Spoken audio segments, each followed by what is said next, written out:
এখন শিক্ষা হওয়া দরকার যে আমাদের সমর্থিত সাংবাদিকদের বা যে কোনো দলের যে কোনো রাজনৈতিক দল এই মিডিয়াগুলোতে সাংবাদিকদের বা সিইওতে নিজেদের আদর্শের লোক ঢুকিয়ে দিয়ে যে মিডিয়া স্বাধীন হয় না, এবার তার প্রমাণ।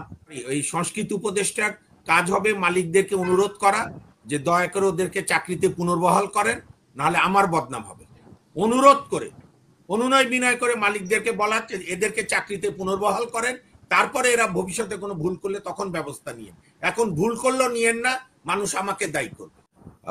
আপনি যেটা বলেছেন আমিও লক্ষ্য করেছি। এখন এগুলোর মধ্য দিয়ে যেটা প্রমাণ হয় সেটি হচ্ছে যে ফ্যাসিস্ট শেখ হাসিনা গত 15 বছরে যেভাবে দেশের সমস্ত সাংবিধানিক প্রতিষ্ঠানগুলোকে ভেঙে চুরমার করে দিয়েছে এবং তার মধ্যে মিডিয়া যে সরকারের দাসে পরিণত হয়েছিল, মিডিয়া মালিকরা যে সরকারের বেনিয়াবৃত্তি করত, সেইটা এখনো বন্ধ হয়নি, এটা পরিষ্কার প্রমাণ। এবং প্রথম কথা, এত সুপার সেন্সিটিভ হওয়া যাবে না। আমি সবসময় বলি অপ্রিয় কথা যে জুলাই আগস্টের গণঅভ্যুত্থান নিয়ে একমাত্র ভাষণ যেভাবে সমন্বয়করা বলবে সেভাবেই সবারই বলতে হবে, আর না বললেই আলটিমেটাম দিতে হবে। এটাও ফ্যাসিবাদের শুরুর সূচনা হবে।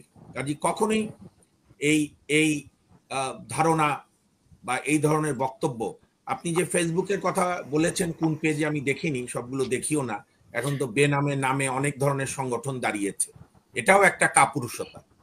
আপনি সঠিকভাবে সঠিক সংগঠন করেন। মাঝে মাঝে কিছু সংগঠন তৈরি করে এখানে গরুর মাংস জবাইয়ের জন্য, ওইখানে গিয়ে অমুককে নিষিদ্ধ করার জন্য।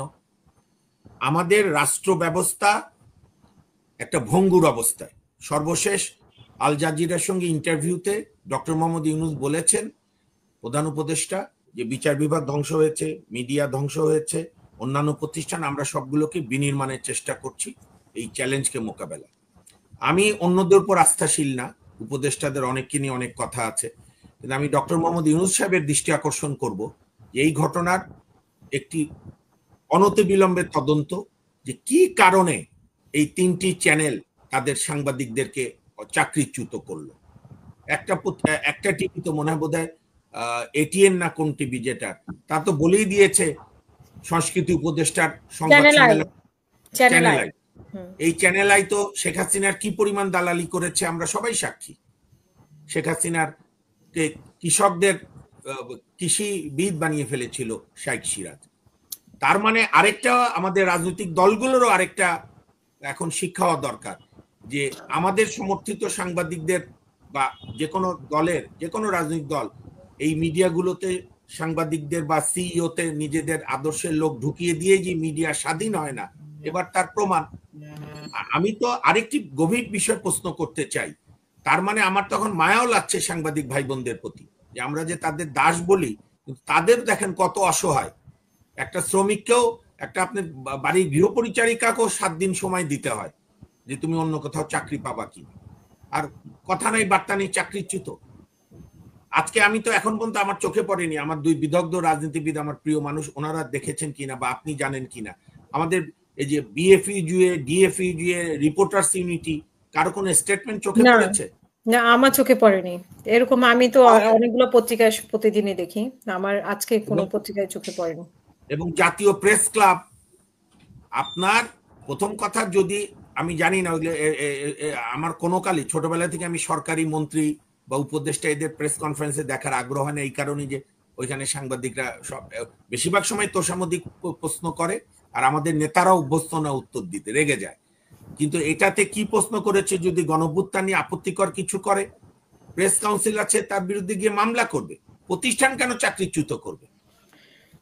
না, সেখানে প্রশ্ন করা হয়েছিল যে, মানে আমি যে প্রশ্নগুলো দেখেছি যে হাসিনাকে নিয়ে প্রশ্ন করা হয়েছে, উনি কি সব 800 জনকে না 1400 জনকে উনি খুন করেছেন কিনা, তারপরে ওনার এটা প্রমাণিত হয়েছে কিনা, এই ধরনের কিছু প্রশ্ন ছিল। আরেকটা প্রশ্ন ছিল যে তৃষাকে নিয়ে একটা প্রশ্ন ছিল, যে মুজিব ছবি বানানোর, আর গণঅভ্যুত্থান নিয়ে কিছু প্রশ্ন ছিল যে সেগুলোর মানে গণহত্যার সাথে জড়িত। তৃষাকে নিয়ে, মানে অভিনেত্রী সারোয়ার, মোস্তফা সারোয়ার ফারুকের স্ত্রী ইমরোজ আফরোজ তৃষা বোধহয় জনপ্রিয় অভিনেত্রী, তাকে নিয়ে প্রশ্ন করার ফলে এই 3 জনের চাকরি গেছে। এখন আমার পরিষ্কার বক্তব্য, তথ্য উপদেষ্টার না, উচিত হবে একজন অনুরোধ প্রশ্ন জানানো। করেছে তিশাকে নিয়ে, আর বাকিরা মেবি গণ অভ্যুত্থান নিয়ে হ্যাঁ, প্রশ্ন করেছে। তথ্য উপদেষ্টার সরি এই সংস্কৃতি উপদেষ্টার কাজ হবে মালিকদেরকে অনুরোধ করা যে দয়া করে ওদেরকে চাকরিতে পুনর্বহাল করেন, নাহলে আমার বদনাম হবে।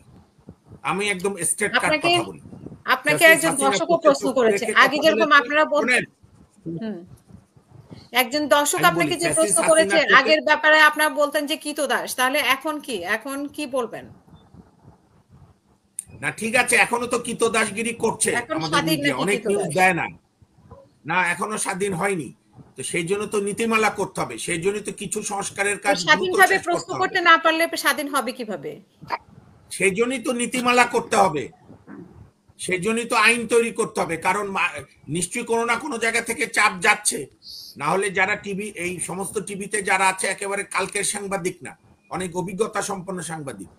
এখন মাহফুজ আলম সাহেব যেভাবে বলছে, যদি উনি মিথ্যে কথা না বলে থাকেন, আমি আশা করি বলবেন না তরুণ প্রজন্মের নেতা হিসাবে, তাহলে তো প্রশ্ন করতে হবে আমাদের এই তিন টিভির মালিকদেরকে যে কেন আপনারা এই এই কাজ করলেন। যেহেতু বিচার কাজ শুরু করেছেন, শেখ হাসিনার বিচার না হওয়া পর্যন্ত তো আপনি চূড়ান্তভাবে বলতে পারবেন না সে খুনি।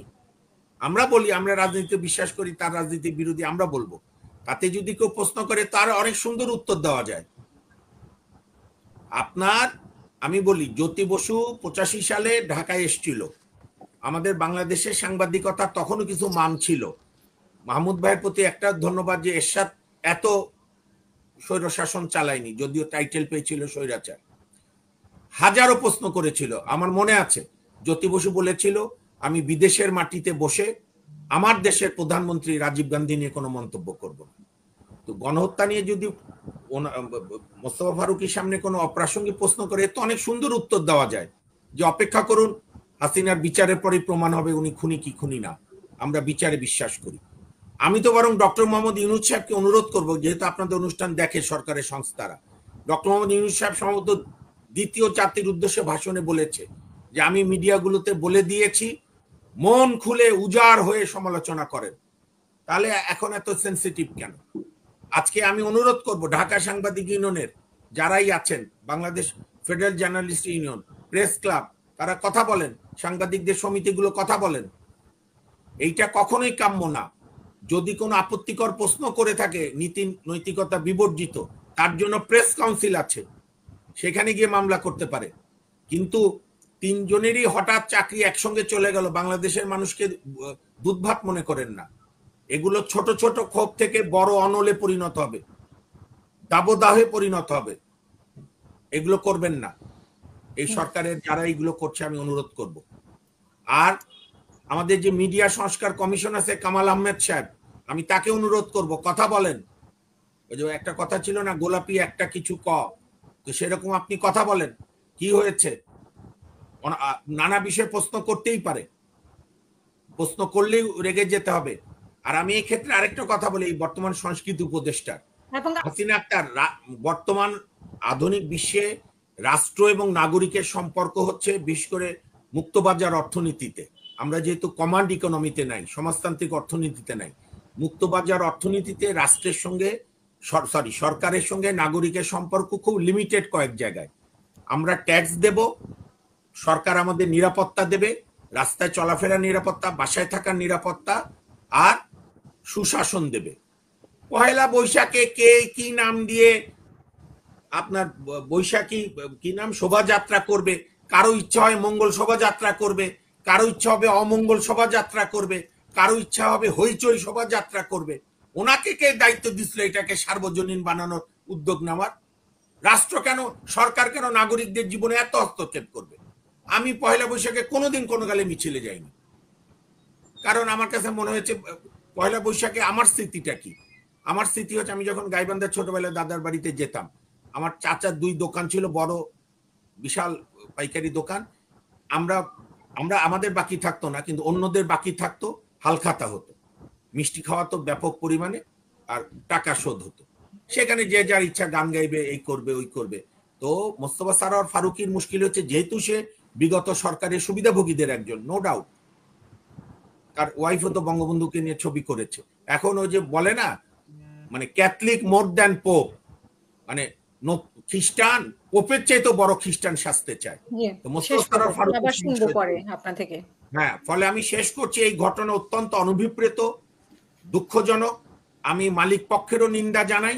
আর মোস্তফা সরোয়ার ফারুকের উচিত হবে অনতি বিলম্বে অনুরোধ করে, অনুনয় বিনয় করে মালিকদেরকে বলা এদেরকে চাকরিতে পুনর্বহাল করেন, তারপরে এরা ভবিষ্যতে কোনো ভুল করলে তখন ব্যবস্থা নিয়ে। এখন ভুল করলেও নিয়েন না, মানুষ আমাকে দায়ী করবে। একদম পরিষ্কার আমার বক্তব্য।